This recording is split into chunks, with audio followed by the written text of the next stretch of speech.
हाय। इस वीडियो में हम समझेंगे incremental model. Okay, so our approach is simple, that is we will learn step by step, okay, word by word in detail. So let start. देखिए, जो Charles लिंडब्लोम थे उन्होंने mainly incremental model दिया।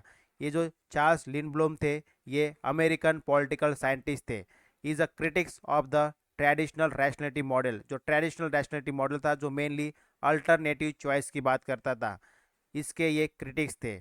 इन criticizing the rational model as advocate by the Simon and other, Lindblom rejected the idea of decision making was essentially something which was about the defining goal, selecting alternative and comparing alternatives। तो जो traditional rationality model था जिसको mainly कौन support करता था, Simon support करता था in the decision making में साइमन मेनली इस मॉडल को सपोर्ट करता था।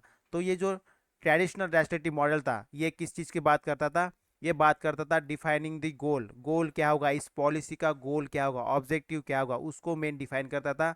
और वाइल डिफाइनिंग ये क्या है, मेनली जो जो सिलेक्टिव, मतलब ये सिलेक्ट करता था अल्टरनेटिव, जो भी अवेलेबल अल्टरनेटिव से उनको कंपेयर करके उसमें से एक जो पॉलिसी है, एक अल्टरनेटिव है, उसको सिलेक्ट किया जाता था through this traditional rationality model. तो Lindblom wanted to show that rational decision making was simply not workable for complex policy question. तो जो बड़े बड़े कॉम्प्लेक्स पॉलिसी क्वेश्चंस होते थे उसमें ये जो ट्रेडिशनल रैशनैलिटी मॉडल था ये काम नहीं करेगा, ये मेनली कहा गया by the Lindblom. So to Lindblom, constant time, intelligent, cost, politics prevent policy makers to identify social goal and their consequences. तो जो पॉलिसी मेकर्स थे उनके लिए मेनली ये जो टाइम है, इंटेलिजेंस है, उसके बाद कॉस्ट एंड पॉलिटिक्स, ये सभी क्या है, मेनली कांस्टेंट है, एक रेस्ट्रिक्शन पैदा करते to achieve, to identify the social goal. Okay, तो ये मेनली क्या है, कांस्टेंट है, मतलब ये रेस्ट्रिक्शन है to the policy makers. He drew the distinction between Herbert Simon concept of comprehensive, that is root, and root nationality, and his own idea, that is successive limited comparison or the branch decision making। तो जो Charles लिंबो है इन्होंने जो Herbert Simon का जो comprehensive, okay, comprehensive it means the, जो mainly Herbert Simon का traditional rationality model था उसको इन्होंने रूट कहा है।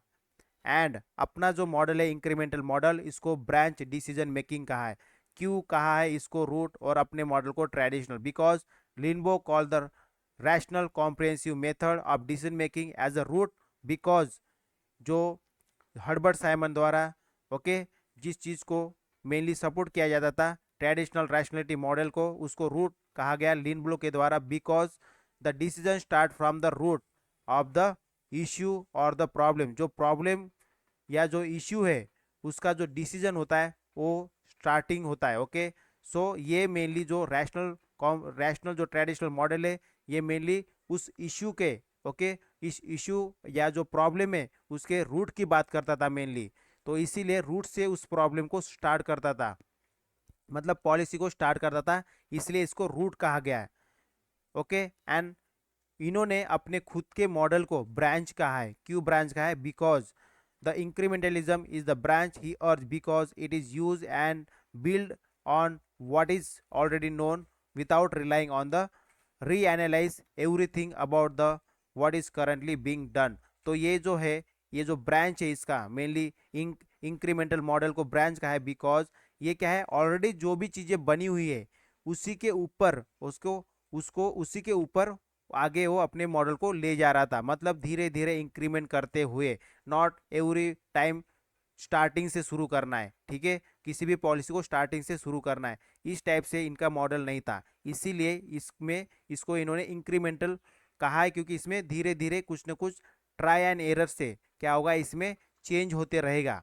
तो इसीलिए इसको इसने ब्रांच कहा है mainly because it is not relying on the री एनालिसिस, दोबारा एनालिसिस नहीं होगा। जैसे कि जो रैशनल मॉडल था, ओके, ट्रेडिशनल जो रैशनल मॉडल था उसमें हमेशा कोई भी जो नया नया जो प्रॉब्लम इशू या जो भी है उसके ऊपर अगर कोई पॉलिसी बनाना है then it is, okay, start from the root, okay, एकदम बेस से शुरू किया जाता था। इसलिए इन्होंने रूट कहा है इसको और अपने मॉडल को क्या कहा है, इन्होंने ब्रांच कहा है।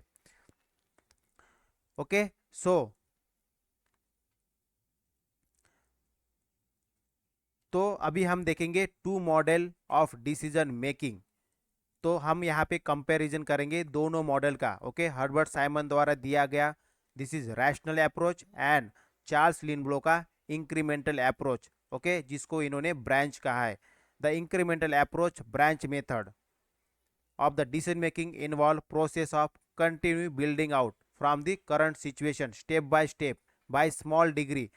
ओके, सो धीरे धीरे जो step by step continue current situation को कंटिन्यू धीरे धीरे उसमें इंप्रूवमेंट लेके आना है। जो भी पॉलिसी है उसमें स्टेप बाय स्टेप उसमें इंप्रूवमेंट लेके आना है। ये मेनली था incremental model that is given by the Charles Lindblom.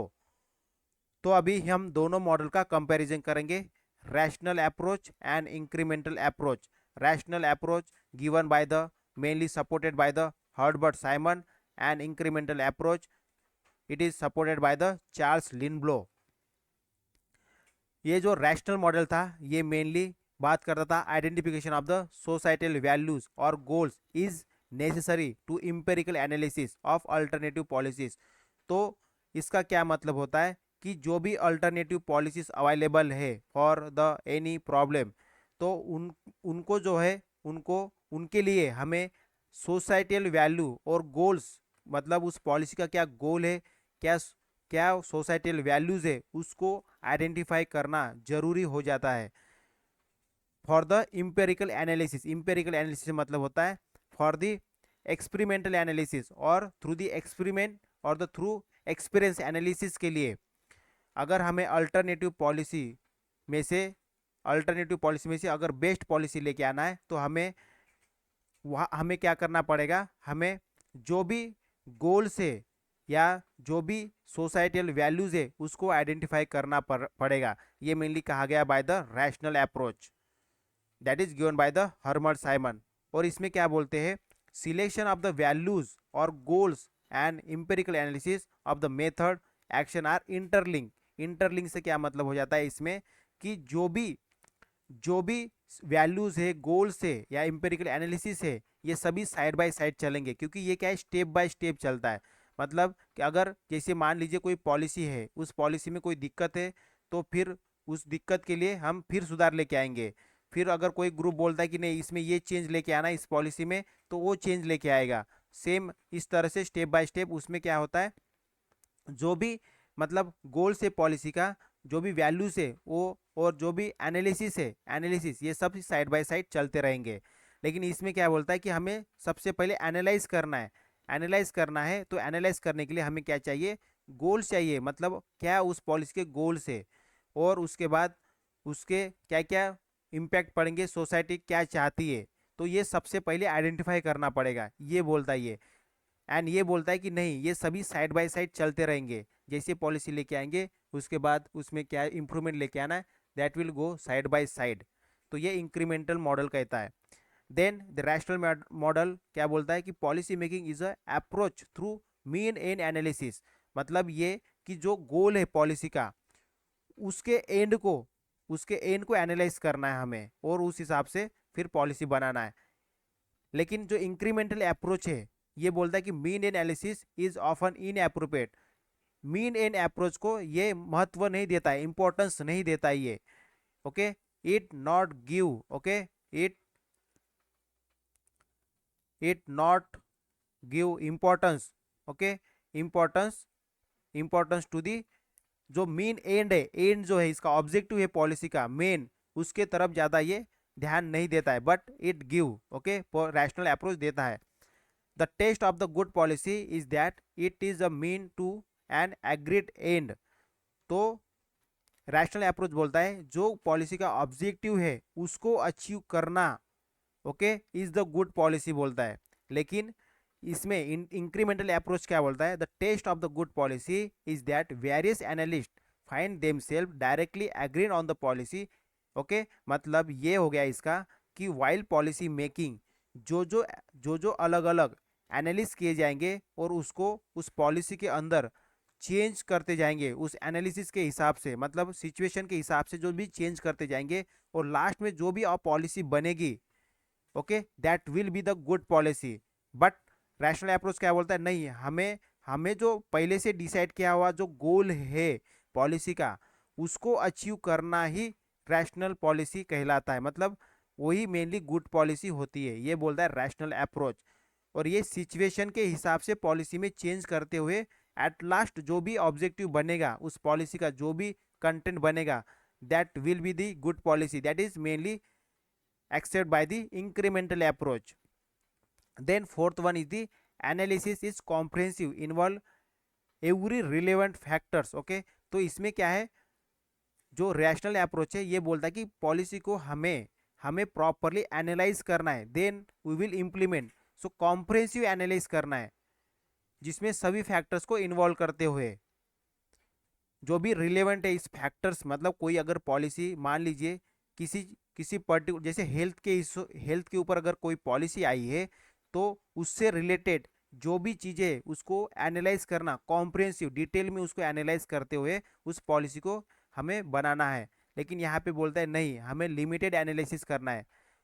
ये बोलता है मेनली क्यों लिमिटेड एनालिसिस करना है, क्योंकि जैसे टाइम के हिसाब से हमें जो जो चीज़ें पता चलेगी हम उसमें ऐड करते हुए चलेंगे।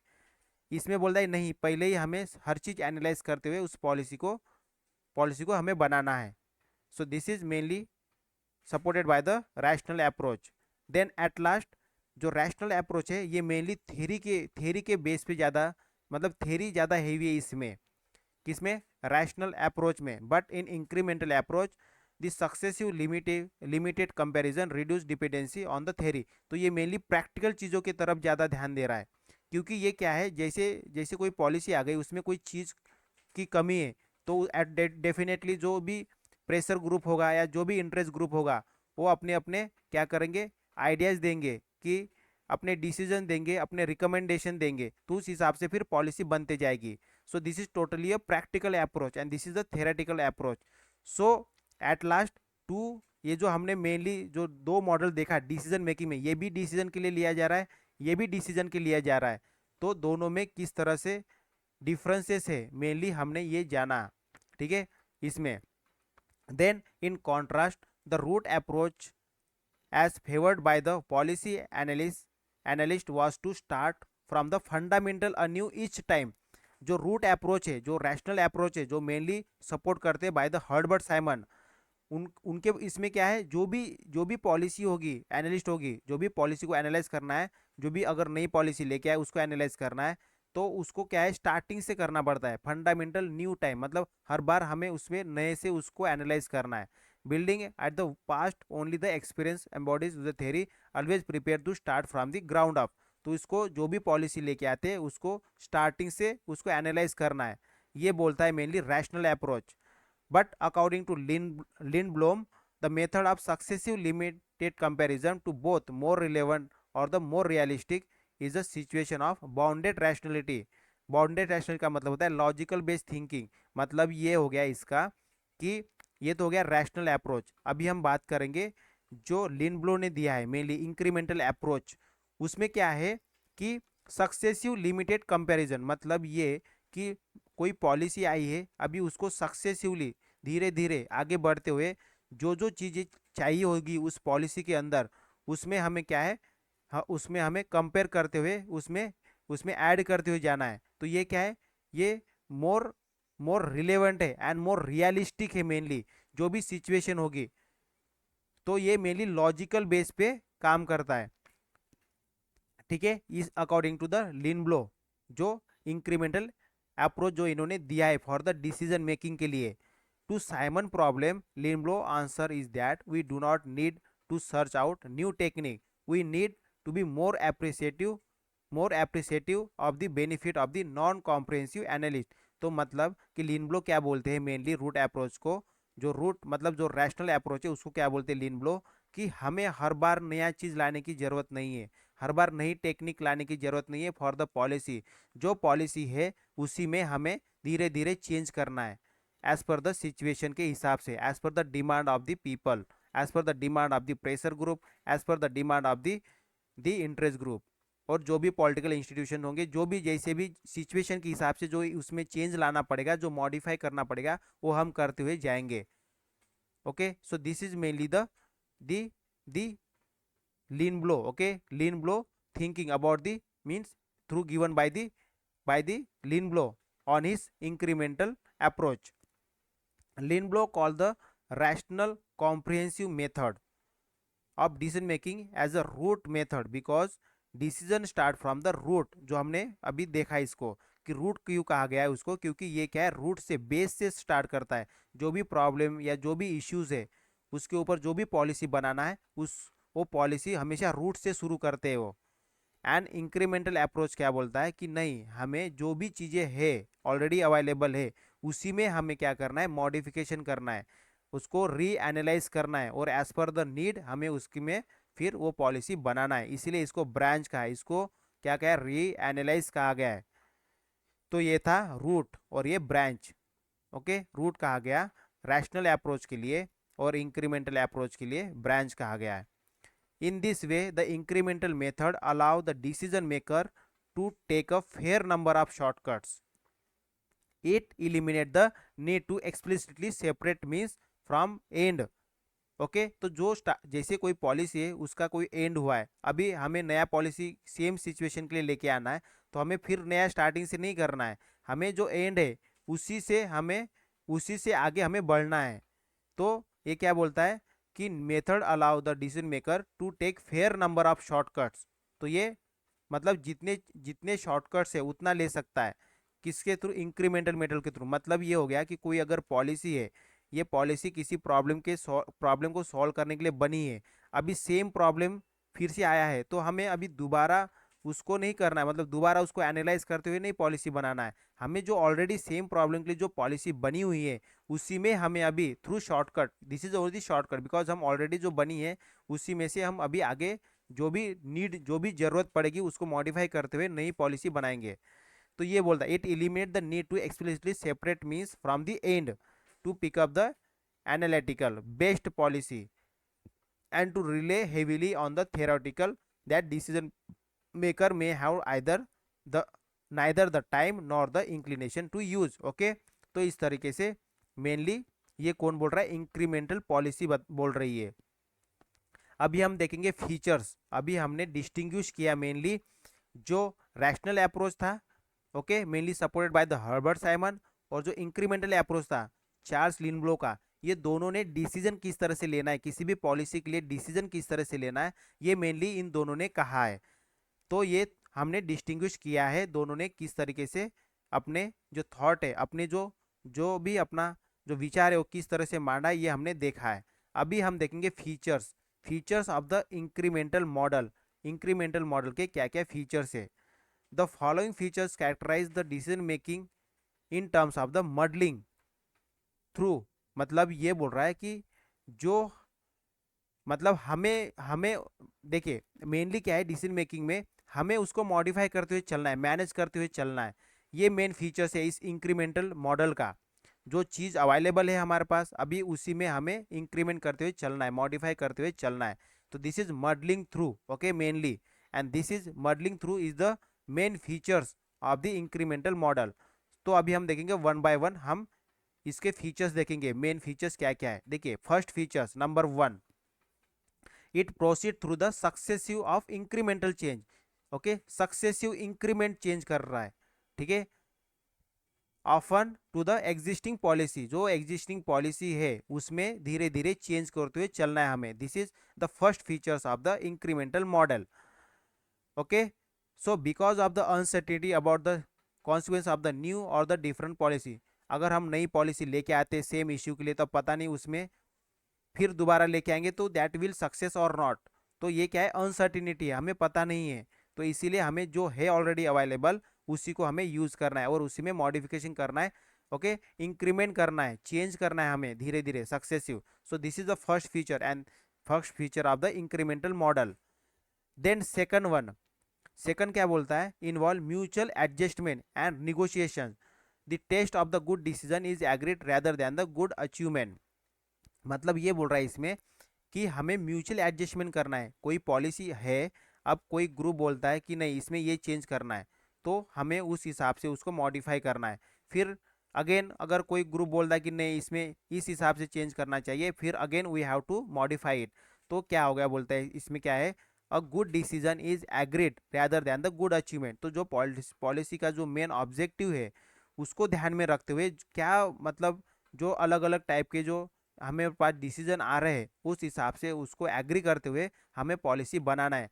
That is the main features of the incremental model. So agreement tend to be easier in the policy making. तो इसमें एग्रीमेंट इजी हो जाता है बिकॉज ये एक्सेप्ट कर रहा है हर आइडिया को, सभी आइडिया को ये एक्सेप्ट कर रहा है incremental model. When the items in dispute increase or decrease in budget or modification to the existing programme. तो ये क्या कर रहा है, मेनली जो भी डिस्प्यूट होंगे उसको क्या कर रहा है, ये कम कर रहा है। और किस तरह से वो पॉलिसी को मॉडिफाई करते हुए, दस इंक्रीमेंटलिज्म क्या करता है, जो भी पॉलिटिकल टेंशन है, ठीक है, उसको क्या कर रहा है, मेनली रिड्यूस कर रहा है। बिकॉज ये सभी के जो भी विचार है उसको एक्सेप्ट करते हुए चल रहा है। तो इससे क्या होगा, स्टेबिलिटी होगी, पॉलिसी के अंदर स्टेबिलिटी होगी because it accept all the decisions. ये हो गया सेकंड फीचर्स। अभी हम बात करेंगे थर्ड फीचर्स क्या है इसका। Incremental approach involve trial and error method. It is superior to the futile, okay, futile attempt at super human comprehensiveness. तो ये क्या है, mainly try and error method से ये मेनली काम करता है, ठीक है, इंक्रीमेंटल मेथड। तो जो भी इसमें जो भी हम करेंगे तो वो क्या होगा, मतलब थ्रू जैसे हम कुछ करेंगे फिर वहाँ से कुछ आएगा कि नहीं यहाँ पे ये चेंज होना चाहिए, कोई ग्रुप बोलता है तो उस हिसाब से हम उसमें काम करते हुए चलते जाएंगे। तो क्या बोलता है, human being rarely act to maximize all their values, on the contrary they act to satisfy particular demand. They seldom search for the one best way but instead search for the a way that will be the work. देखिए हर कोई चाहता है कि हम best way accept, मतलब best जो best है उसको हम हासिल करें। कोई भी मतलब ये ह्यूमन बींग की टेंडेंसी है कि हम जो बेस्ट होगा उसको हासिल करेंगे। बट क्या होता है, मेनली जो भी हमारे पास अलग अलग टाइप के जो भी वेज होते हैं, ठीक है, तरीके होते हैं उस करने के लिए, उसमें से जो तरीका हमारे लिए वो काम करके देगा उसको हम एक्चुअली एक्सेप्ट करते हैं। फिर उसमें हम क्या करते हैं, जो ऑब्जेक्टिव है उसको हम एडजस्ट कर लेते हैं। तो यही बोल रहा है कि वन बेस्ट वे हम ढूंढने में चलते कि एक तरीका बेस्ट वे क्या होगा, उसको उस ऑब्जेक्टिव को, देखिए किसी भी ऑब्जेक्टिव को अचीव करने के लिए एक ह्यूमन बीइंग की टेंडेंसी क्या होती है कि हम एक बेस्ट तरीका ढूंढे। लेकिन एट लास्ट क्या होता है, एट लास्ट ये होता है कि हमें अगर किसी भी तरीके से अगर हमें वो नहीं मिलता है, वो ऑब्जेक्टिव हासिल नहीं होता है बहुत सारे तरीकों में से भी, तो हम क्या करते, जिस तरीके से हो जाए बस वही समझते कि यही तरीका सही हो गया। सो this is what mainly this the incremental model says. In his consequent writing, Lindblom developed his theory further. In this, he noted that there are three main forms of incremental analysis. अभी बताता है लिंडब्लो कि वहाँ तीन type के mainly form है, मतलब incremental analysis के लिए जो पॉलिसी होगी उसको एनालाइज करने के लिए मेनली तीन तरीके हैं। That is the simple incremental analysis, then strategic analysis, then disjointed incrementalism. तो ये तीनों अभी हम जानेंगे। देखिए सिंपल इंक्रीमेंटल एनालिसिस क्या बोलता है कि हमें जो भी पॉलिसीज होगी उसमें जो भी मार्जिनल डिफरेंस होगा उसको मेनली एनालाइज करना है, ठीक है। ये बोलता है सिंपल इंक्रीमेंटल एनालिसिस, जो भी मार्जिनल डिफरेंस होगा पॉलिसी में, अगर मान लीजिए बहुत सारी पॉलिसी हमारे पास किसी प्रॉब्लम को सॉल्व करना है, तो इसमें क्या है, जो भी मार्जिनल डिफरेंस वाली पॉलिसी होगी, दो पॉलिसी के बीच में अगर कम से कम डिफरेंस है, इट मीन्स व्हाट, तो हमें इस टाइप की पॉलिसी को मेनली एनालाइज करना है, ना कि सभी पॉलिसी को। तो ये बोलता है simple incremental analysis. Then second strategic analysis, Lindblom suggested reliance on the inform thoughtful, मतलब दूसरे के जो भी विचार है उसको भी हमें क्या करना है, एक्सेप्ट करना है। Use of the method simplify problem को सिंप्लीफाई करना है for the make better choice के लिए। This method include trial and error learning, system analysis, operational research, management by objective, programme evaluation and review technique. तो ये सभी इसमें इस मेथड में यूज किए जाते हैं। स्ट्रैटेजिक एनालिसिस में ट्रायल एंड एरर लर्निंग किया जाता है, मतलब जैसे कोई प्रॉब्लम है, अब उसके लिए पॉलिसी बनाई गई, फिर उसमें मॉडिफिकेशन करेंगे एज पर द नीड, फिर अगर कोई दिक्कत आती है तो फिर उसमें कुछ ना कुछ मॉडिफिकेशन करेंगे, फिर अगर कुछ एरर आती है तो फिर मॉडिफिकेशन करेंगे। लाइकवाइज ये स्ट्रैटेजिक एनालिसिस बोलता है, और ये क्या है, इस टाइप से हम मेनली इंक्रीमेंटल एनालिसिस करते हैं। ओके, उसका ये तरीका है स्ट्रैटेजिक एनालिसिस। तो इसमें अलग अलग मेथड है, जैसे ट्रायल एंड एरर लर्निंग है, system analysis, operational research, management by objective, program evaluation and review technique, इस तरह से। Then third factor is the disjointed incrementalism. इसमें क्या है, mainly it is the analytical strategy. ये क्या है, एनालिटिकल स्ट्रैटेजी है for the incremental, okay. Then which involve simplifying and focusing on the problem by the 6 मेथड। 3 तरीके से मेनली हम क्या कर सकते, उस प्रॉब्लम को सिंप्लीफाई कर सकते और उसके ऊपर फोकस कर सकते हैं। फर्स्ट तरीका is the limitation of analysis for a few familiar alternative. अगर हमारे पास अल्टरनेटिव अवेलेबल है तो हम सभी का एनालाइज नहीं करेंगे, तो हम लिमिटेड एनालाइज करेंगे। तो ये बोलता है मेनली डिसजॉइंटेड इंक्रीमेंटलिज्म। अब देखिए और क्या तरीका है, और एक मेथड है intervening values and policy goals with empirical analysis of the problem. मतलब हमें जब हम एनालाइज करेंगे तो हमें फ्लेक्सिबल रहना पड़ेगा, ओके। तो फ्लेक्सिबल रहना पड़ेगा, जो भी कंसिडरेशन आएंगे उसको एक्सेप्ट करना पड़ेगा। Then third method is the focusing on ill. हमें जो भी एरर्स है, जो भी पुअर क्वालिटीज़ के जो भी उसमें फीचर्स है, उसको ध्यान में रखना पड़ेगा, उसको उसका क्या प्रॉब्लम, उसको रेमेडीज प्रोवाइड करना पड़ेगा, मतलब उसको सॉल्यूशन प्रोवाइड करना पड़ेगा उस प्रॉब्लम को। तो ध्यान दी गोल और दी शॉर्ट, जो हमने पॉलिसी के लिए जो गोल ऑब्जेक्टिव बनाया गया है उसको तो ध्यान में रखना ही है, बट उससे ज़्यादा हमें क्या ध्यान रखना है, जो भी पॉलिसी बनाते वक्त जो भी मॉडिफिकेशन होंगे, जो भी इसमें एरर आएंगे, उसको मेनली हमें सॉल्व करते हुए चलना है। ट्रायल एंड एरर लर्निंग है मेनली, एनालिसिस और limited number of options and their consequences. Then हमें fragmenting of the analytical work to many parties and partisan participations in policy making. तो हमें क्या करना है, फ्रैगमेंट करना है, मतलब पॉलिसी को अलग अलग पार्ट में डिवाइड करते हुए हमें उसको समझना है, फ्रैगमेंट पार्ट्स में डिवाइड करते हुए समझना है। तो ये क्या है, डिसजॉइंटेड इंक्रीमेंटलिज्म। तो ये अलग अलग तरीके हैं पॉलिसी को एनालाइज करने के, ठीक है। एक तो सिंपल इंक्रीमेंटल एनालिसिस है, then strategic analysis, then disjointed incrementalism. Simple incremental analysis में क्या है, जो भी मार्जिनल डिफरेंस वाली जो भी पॉलिसी है, एग्जिस्टिंग पॉलिसी, उसको एनालाइज करना है हमें बस। देन स्ट्रैटेजिक एनालिसिस में क्या है, हमें सभी के कंसिडरेशन को एक्सेप्ट करते हुए पॉलिसी बेटर बनाना है, सिंप्लीफाई करना है पॉलिसी को, फ्लेक्सिबल बनाना है हमें पॉलिसी को फ्लेक्सिबल बनाते हुए हमें एनालाइज करना है mainly. Then third one is the disjointed में ये सभी मेथड हमने पढ़ा है, जिसमें लिमिट हमें एनालाइज कम से कम करना है, उसके बाद जो भी हमें क्या है, मेनली फ्लेक्सिबल रहना है, सभी के वैल्यू को एक्सेप्ट करते हुए चलना है, फोकस करना है हमें मेनली जो पुअर क्वालिटीज़ होगी, जो पुअर फीचर्स होंगे पॉलिसी के अंदर, उसकी क्या सॉल्यूशन होंगे उसको प्रोवाइड करना है। Then trial and error learning करना है, हमें सीखना है हमें अपने एरर से, एनालाइज करना है लिमिटेड नंबर ऑफ ऑप्शन को, एंड हमें उसके बाद क्या करना है, अलग अलग पार्टिसिपेशन करना है, फ्रैगमेंट करना है, पार्ट्स में डिवाइड करना है। तो ये मेनली क्या है, तरीके हैं एनालाइज करने के लिए, पॉलिसी को एनालाइज, जो हमारा जो मॉडल है इंक्रीमेंटल मॉडल, उसमें जो पॉलिसी को किस तरीके से एनालाइज कर सकते, तो उसके ये 3 तरीके हैं। अभी हम क्रिटिक्स पढ़ेंगे कि क्या क्या इसके क्रिटिसिज्म है।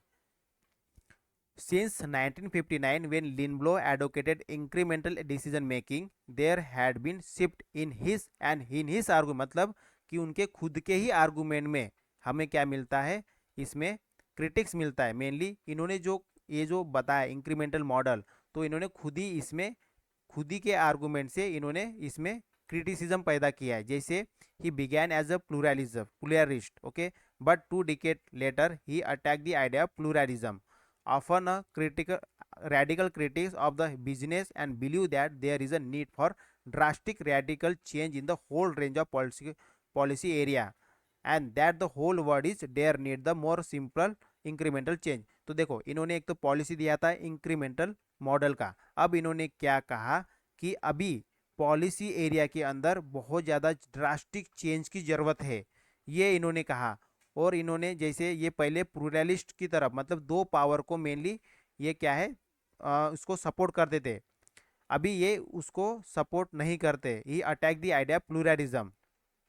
और अभी क्या है, ये जो चाहते हैं कि जो पॉलिसी एरिया है जहाँ पे पॉलिसी बनाई जाती है, मतलब जो पॉलिसी इंस्टीट्यूशंस है, जो पॉलिसी मेकर्स है, ओके, वो जो पॉलिसी मेकिंग प्रोसेस है मेनली, उसमें क्या है चेंज आना चाहिए, ड्रास्टिक चेंज चाहिए, चेंज की ज़रूरत है, ये बोलता है मेनली। तो ये क्या है मेनली, जो कि इन्होंने पहले बताया कि इस टाइप से पॉलिसी होनी चाहिए इंक्रीमेंटल मॉडल के थ्रू, इस तरह से डिसीजन लेना चाहिए मेनली।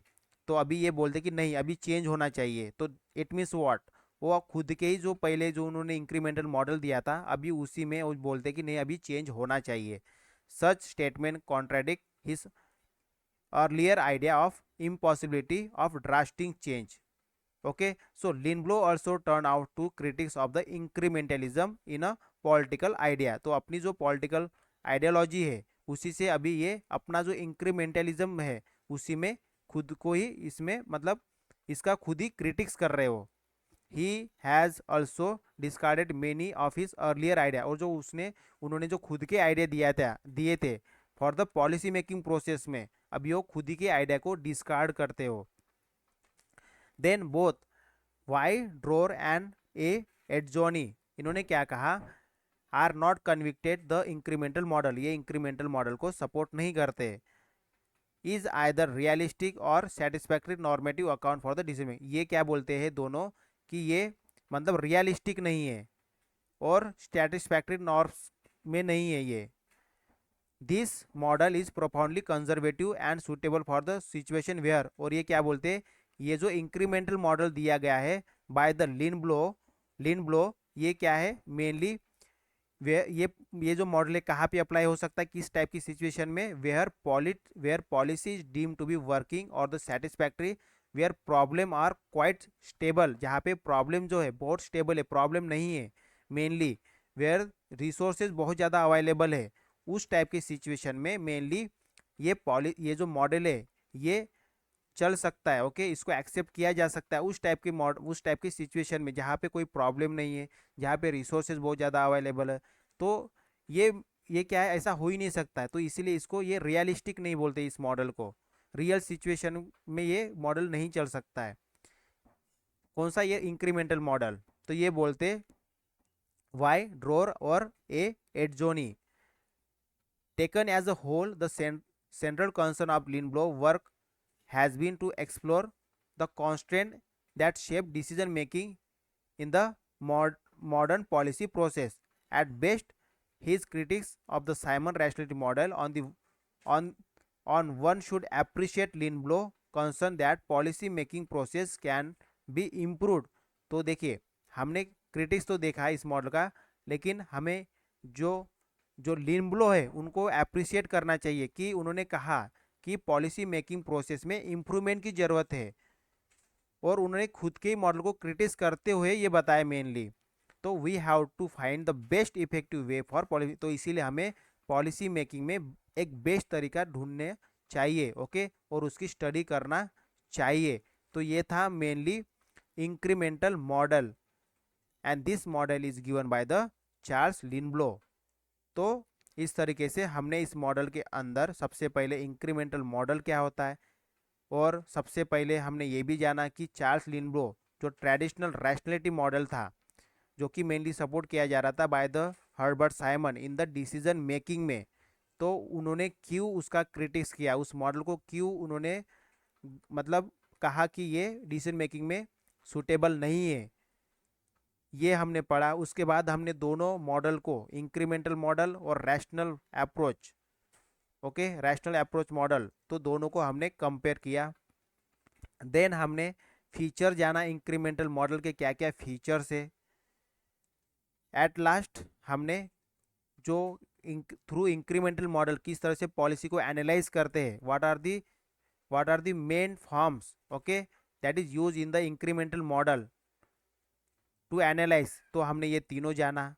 आफ्टर दैट हमने ये क्रिटिस के बारे में समझा कि किस तरह से इस मॉडल का इंक्रीमेंटल मॉडल को किस तरह से क्रिटिसिज्म मिला है बाय द लिनब्लो। उन्होंने मॉडल दिया और उन्होंने खुद ही क्रिटिस किया, और अभी एट लास्ट उन्होंने क्या कहा लिनब्लो ने कि हमें जो है पॉलिसी मेकिंग प्रोसेस को अभी हमें एक अच्छी तरीके से इसमें इम्प्रूवमेंट लेके आना है।